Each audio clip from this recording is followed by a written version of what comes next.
বিয়ে একটা করে বাপ মার সাথে তার সংসারে ধরা দিয়ে আপনি চলে গেছেন বিদেশ, কেন? টাকা কামাই করতে। তো বেচারি এখানে স্বামী ছাড়া তার যে দীর্ঘদিন বসবাস করতে হয়, এটা তার জন্য কঠিন, এবং এটা তার অধিকারের লঙ্ঘন সুস্পষ্ট ভাবে। আমরা অনেক নারী অধিকার নিয়ে কথা বলি, এটা নিয়ে দেখবেন হুজুররা ছাড়া আর কেউ কথা বলে না। সেকুলাররা অনেক মিষ্টি মিষ্টি অধিকার নিয়ে কথা বলে, এগুলো নিয়ে তারা কথা বলবে না।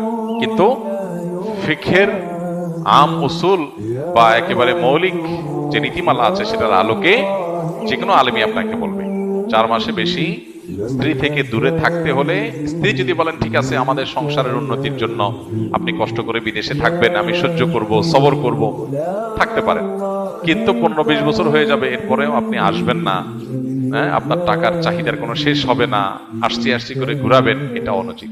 আবার অনেক ক্ষেত্রে উল্টাটা হয়, স্বামী আসতে চায়, স্ত্রী বলে আরে দেশে এসে কি করবা, ওখানেই থাকো, মাঝে মধ্যে আসলা একটু, উল্টাটাও ঘটে।